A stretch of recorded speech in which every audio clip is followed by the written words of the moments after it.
A lot of people I talk to who are more towards a security mindset. Cultural change is hard. The argument you have to make to these people is, do you want healthcare when you retire?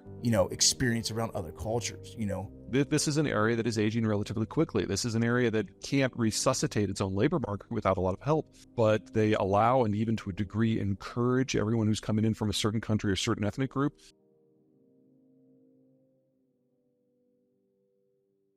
A lot of people I talk to who are more towards a security mindset have a fear of, those onesie twosies who have nefarious intentions. Is that something of a concern for you at all? That's not an immigration problem. That's a national security problem. But by not having a good immigration problem, we've made it impossible for the national security folks to do anything on the southern border, because those ones or twos are now swarmed by tens of thousands of people who we could put into buckets.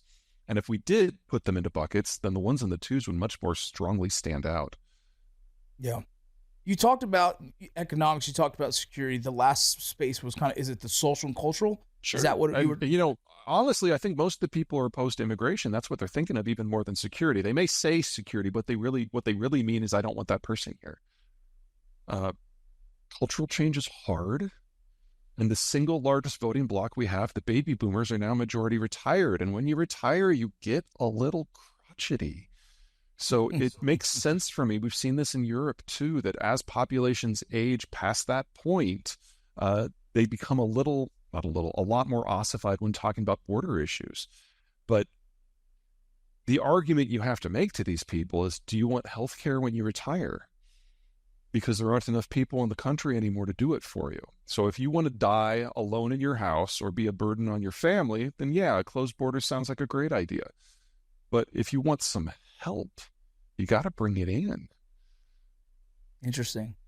Yeah, I've never even thought of it that way. I grew up in Los Angeles in the, every culture you can think of. I never really was race wasn't a big thing. Then I went to the military and we made fun of each other's races. And again, no one cared. Just go to war. I don't care who you are as long as you got my back. As I got older, then I started to see how race started really playing a significant role. And it was surprising to me. Right now I've seen many different cultures come across, and people are more nervous about it because of their lack of, experience around other cultures, Yeah, I mean, it's easy for me, as someone who has lived in Texas for 19 years, has had more of that experience, to be relatively welcoming, especially for the Hispanic influx. But, not maybe a third of Americans have never really functionally left their home state except for maybe for a vacation. And immigrants until recently have clustered in certain parts of the country. What we're seeing now in, say, the American South is different. This is an area that is aging relatively quickly. This is an area that can't resuscitate its own labor market without a lot of help. And while they are perfectly willing to take, say, Midwesterners coming in, foreigners coming in tilts things a different direction. And that's a bit of a problem for everyone. Is there ever a fear that, you've mentioned a couple times when immigrants come across, they have to kind of conform to our rule of law? Is there ever a fear that, too much of an influx and people don't want to assimilate, they don't want to kind of support the system, and that kind of slowly, destabilizes our own country? That's the Canada problem. So in Canada, they have a much wider open door, but they allow and even to a degree encourage everyone who's coming in from a certain country or certain ethnic group to move to where that ethnic group already has a bit of a concentration. And so you've got a little Sikh, you've got a little Taliban, and on and on and on around Toronto. And you have ultimately multi-generational ghettos that never really assimilate. We don't have that really in our experience. In fact, if you look at first generation migrants versus second generation American citizens, the fastest disappearing language in the United States is Spanish.